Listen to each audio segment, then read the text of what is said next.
Xin chào các bạn. Hôm nay tôi chia sẻ cách phục hồi những cây hoa lan đã bị thối. Khi có những chiếc lá trên hoa lan đã bị thối như thế này, các bạn đừng vội bỏ đi. Và tôi chia sẻ một cách phục hồi rất đơn giản. Những chiếc lá này nó có rất nhiều nấm và vi khuẩn ở đây. Hãy cách ly ra khỏi những cây khỏe mạnh.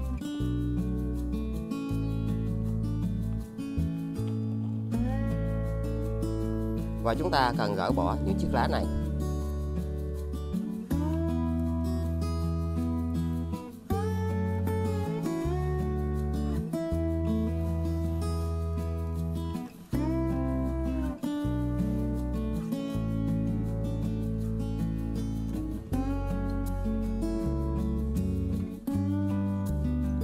Các bạn hãy cắt ngang đây.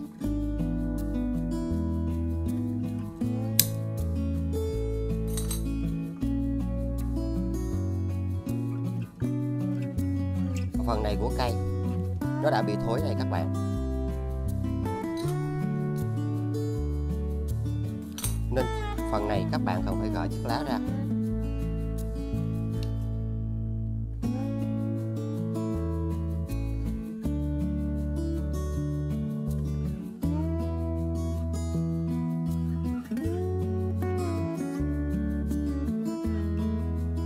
Sau đó chúng ta sẽ cắt ngang đây.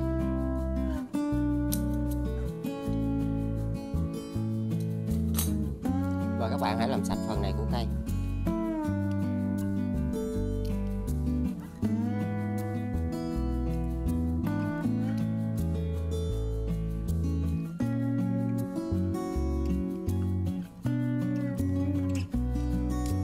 Và những chiếc lá như thế này, các bạn hãy cắt ngang đây.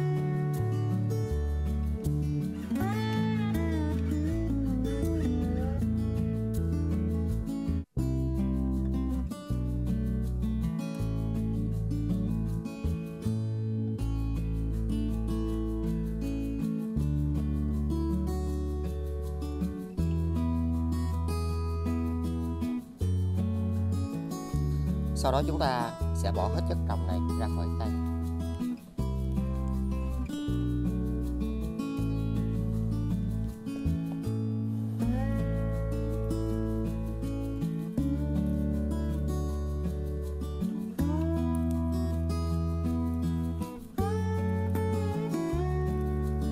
Do chất trồng này đã bị nhiễm nấm nên dẫn đến những chiếc rễ đã bị thối.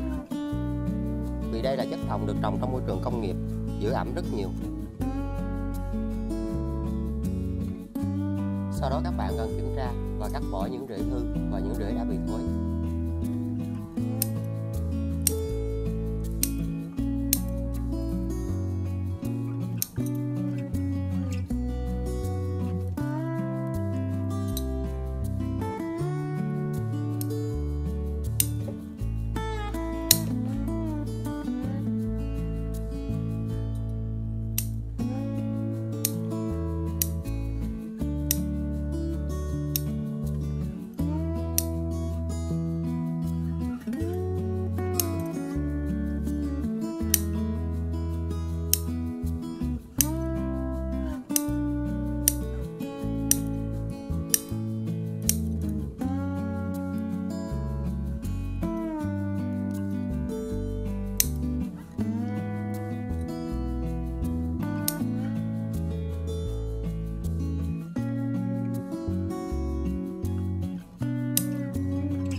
Sau đó các bạn cần phải rửa cho thật sạch.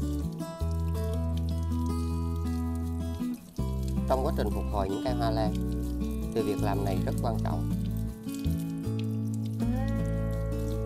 Vì những cây này nó sẽ có sức sống và đề kháng kém hơn những cây bình thường.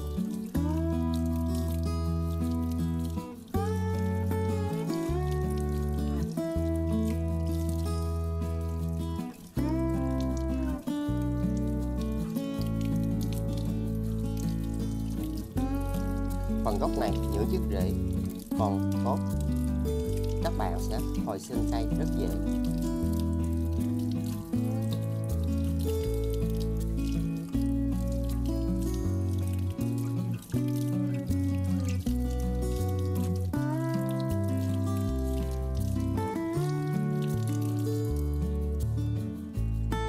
Sau đó các bạn sử dụng khăn sạch và chúng ta sẽ lau khô lại. Khi những chiếc lá được làm sạch, nó cũng sẽ thúc đẩy giúp cho cây hoa lan của các bạn nó được hồi sinh nhanh và dễ hơn.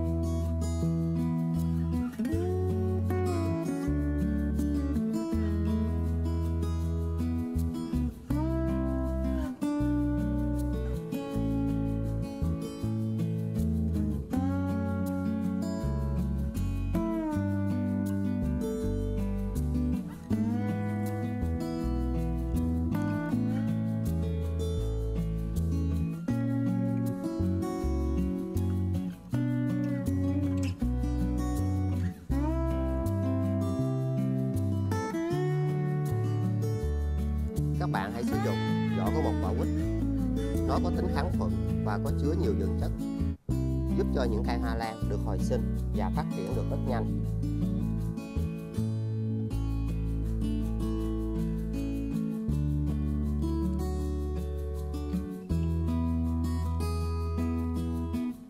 Sau đó các bạn hãy cắt nhỏ ra.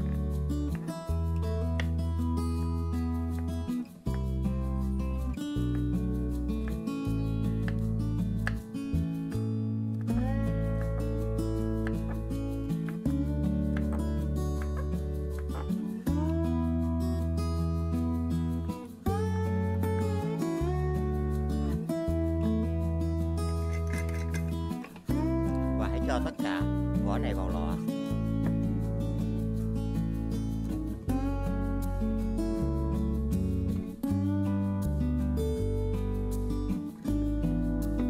Các bạn sử dụng thêm một tép tỏi.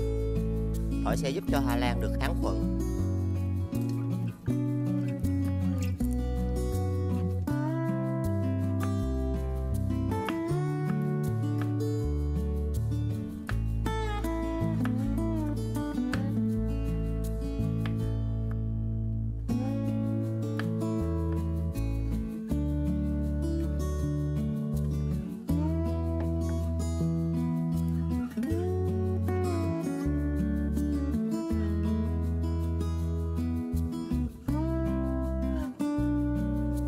Cho vào 500 ml nước đun sôi.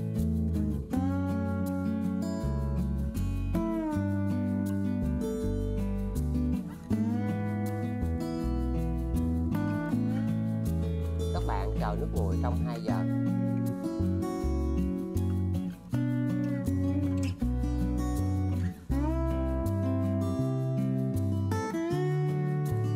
Sau khi nước này đã nguội, các bạn hãy lọc vỏ cạn.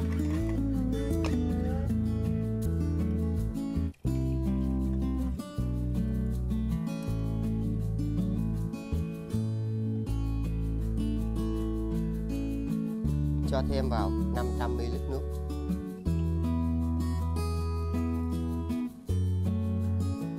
Sau đó dùng những miếng bông mềm. Các bạn sẽ lau lá cho cây hoa lan này. Nó sẽ giúp cho hoa lan khi phục hồi thì lá sẽ không bị nấm, không bị côn trùng. Và đây là dưỡng chất hữu cơ rất tốt để chăm sóc hoa lan tại nhà. Nó giúp các bạn tiết kiệm chi phí và chúng ta có được hoa lan khỏe mạnh, xanh tốt hơn.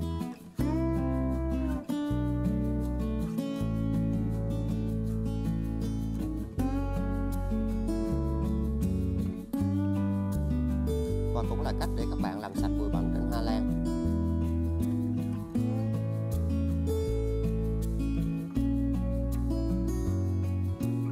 Các bạn sẽ cho nước này vào đây.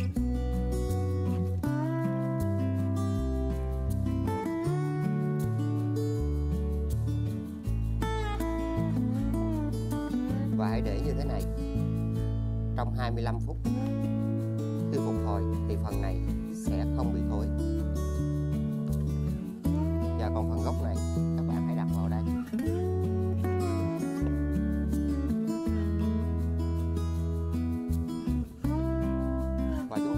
cho nước này vào.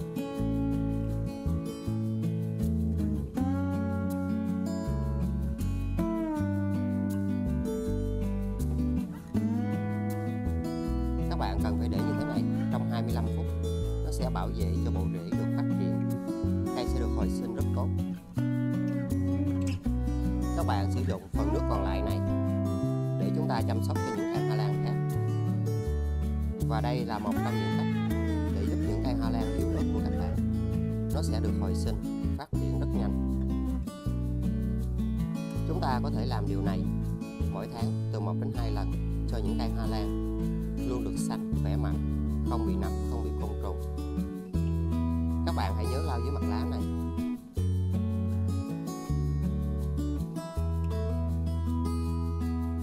Và cũng là cách để loại bỏ nấm trên hoa lan rất hiệu quả. Khi chúng ta sử dụng cách làm này, nó sẽ loại bỏ bụi bẩn, làm sạch lá hoa lan, thúc đẩy giúp cho cây phát triển về rễ. Rễ sẽ luôn phát triển tốt và được hồi sinh với loại dinh dưỡng này.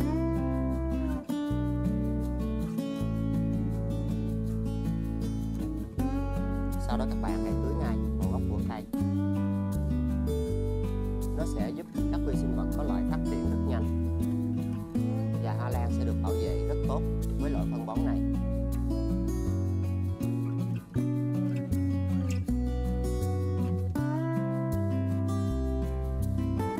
Sau đó các bạn lấy cây hoa lan ra.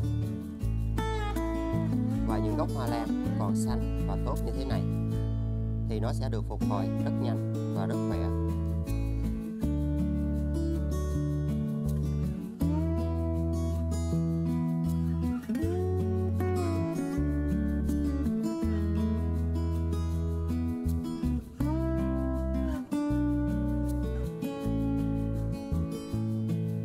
Các bạn sử dụng bột quế.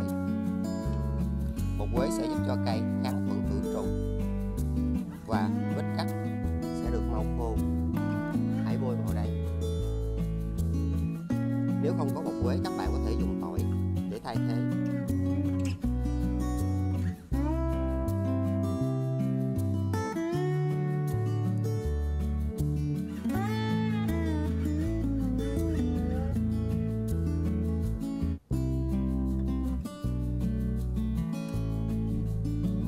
Và hãy bôi vào phần này.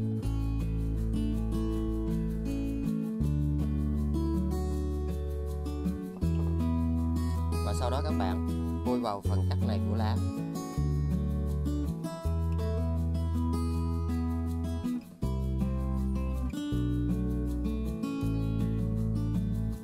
Sẽ để cây ở nơi mát trong 2 ngày.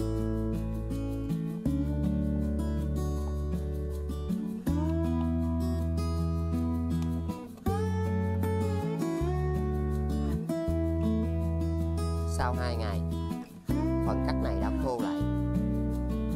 Và thời điểm này là cách để các bạn hồi sinh hoa lan rất nhanh. Nó cũng đã giúp cho rễ khô lại. Khi các bạn làm cách này, hoa lan sẽ không bị thối. Vì trong điều kiện khô, nấm và vi khuẩn sẽ không phát triển và những vết cắt sẽ được lành lại. Các bạn sẽ trồng lại cây vỏ thông.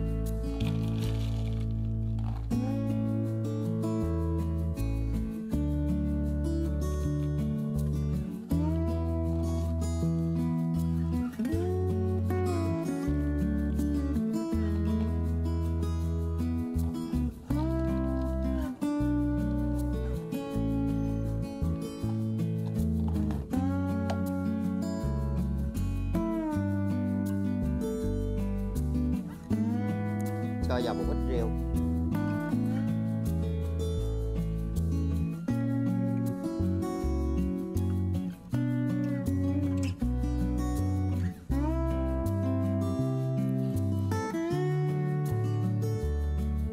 Sau đó các bạn tưới nước vừa đủ ẩm.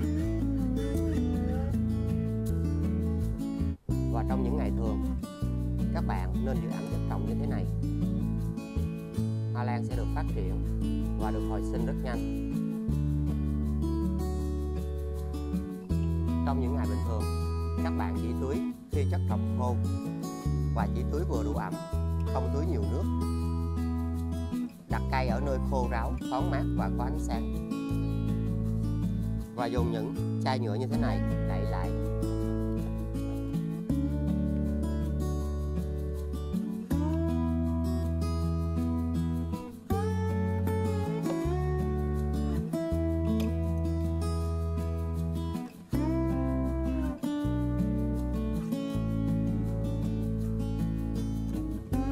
Sau đó các bạn sẽ đặt tất cả những chiếc lá vào đây.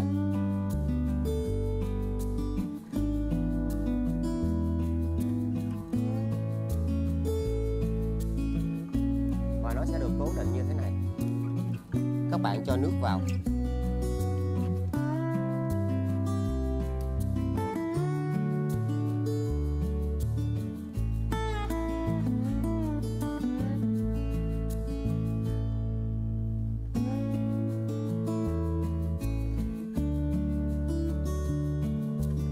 Và nước chỉ ngập một phần của những chiếc lá này. Các bạn chỉ kiểm tra để thêm nước. Nó sẽ giúp cho những chiếc lá hồi sinh và không bị héo.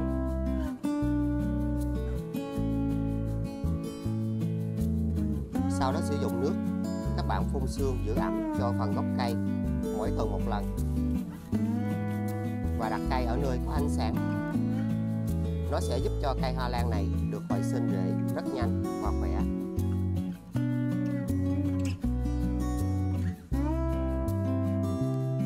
Và kết quả sau 7 tuần tiếp theo, hoa lan của chúng ta đã được hồi sinh.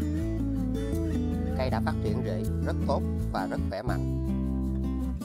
Một trong những cách để các bạn có thể giúp cho hoa lan của chúng ta phát triển được nhanh hơn. Khi các bạn sử dụng cách làm này, nó sẽ giúp cho hoa lan của chúng ta phát triển và được hồi sinh. Cây cũng đã phát triển được chiếc lá mới, đang rất xanh tốt và rất khỏe mạnh. Các bạn có thể xem thêm bằng những cách làm mình đã có chia sẻ trên kênh. Và trên kênh cũng đã có thêm nhiều phụ đề để các bạn dễ dàng lựa chọn. Khi cây đã được phát triển tốt như thế này, các bạn sẽ rất yên tâm để trồng và giúp cho hoa lan được phát triển nhanh khi ở môi trường bên ngoài.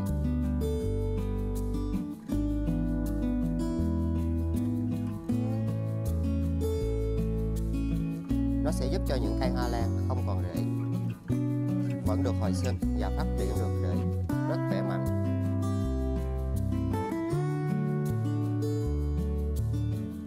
Khi thực hiện những phương pháp này đòi hỏi các bạn cần phải có sự kiên nhẫn, vì sự sinh trưởng và phát triển của mọi cây hoa lan đều không giống nhau. Và bây giờ chúng ta sẽ yên tâm để trồng lại cây hoa lan này, để nó sẽ phát triển được nhanh hơn khi ở môi trường bên ngoài.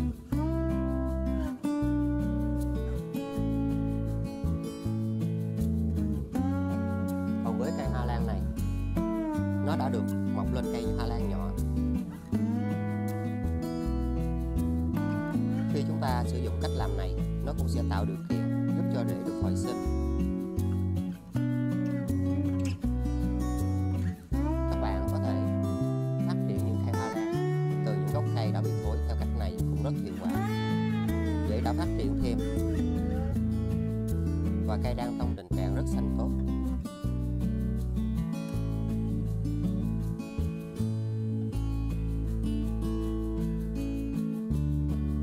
Giai đoạn này các bạn thường xuyên tưới phun sương giữ ẩm như thế này.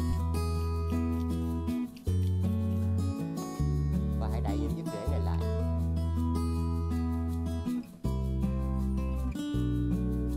Các bạn chờ cho những chiếc rễ dài và phát triển được tốt hơn. Sau đó chúng ta sẽ không cần phải đậy lại nữa. Và bây giờ các bạn sẽ rất yên tâm để trồng lại cây hoa lan này.